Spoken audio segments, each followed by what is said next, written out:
আমাৰ যিখিনি উদ্দেশ্য ব্যাখ্যাত কৈ গ'ল আমি হয়তো কিছুমানে বুজি কিনেও হয়তো কিজানি কিছুমানৰ বুজাৰ কিবা জটিল আছে বুলি হয়তো মই নাভাবোঁ। তো চবেই তাৰমানে নিজৰ নিজৰ মতামতটো চবেই নিজে নিজে দিব।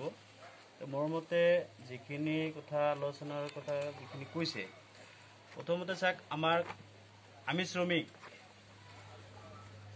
আমাক লৈ আগতে কংগ্ৰেছ চৰকাৰ আছিল, তেওঁলোকে আমাক চব বস্তুৱে দিছে, কিন্তু আমি একো পোৱা নাই।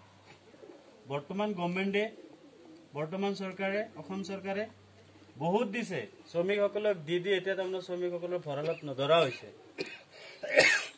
ইমান দিনে লকডাউন দি আছিলে, আমাৰ শ্ৰমিকসকলক কিমানকৈ পইচা দিছে? আমাৰ শ্ৰমিকসকলে ঘৰত এদিন কাম নকৰিলে ঘৰত থকা যিখিনি মানুহৰ অসুবিধা হয় সেইবিলাক কিন্তু আমাৰ ধনী শ্ৰেণীৰ মানুহে, তাৰপিছত চৰকাৰী মানুহে, চৰকাৰে বুজি নাপায়। আমাক লকডাউনত চাওক কিমানজন মানুহে আত্মহত্যা কৰিবলগীয়াও হৈছে, কিমানজন মানুহে এতিয়া নেখাই নবৈ কেনে এতিয়া ঘৰত বহি থাকিবলগীয়া হৈছে।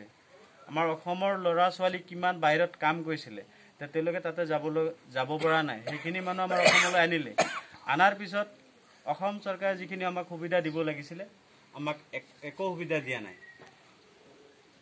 আমাক একো দিয়া নাই। সুবিধা যিকোনো চৰকাৰ আহিলে কেৱল শ্ৰমিকবিলাকৰ উন্নতি, কৃষকবিলাকৰ উন্নতি ইমানেই হৈছে যে উন্নতিৰ কাৰণে এতিয়া যিবিলাক চৰকাৰী বিষয়া আছে, MLA মন্ত্ৰীবিলাক আছে, তেওঁলোকে যদি আজি এই বছৰ যদি হয়তো 100 কোটি টকাৰ সম্পত্তি আছিল, অহা 5 বছৰ পিছত তেওঁলোকৰ 10,000 কোটি টকাৰ সম্পত্তি হৈ যায়। কিন্তু শ্ৰমিকসকলে যদি এই বছৰ যদি কোনোবাই যদি 10,000 টকা ইনকাম কৰিছে,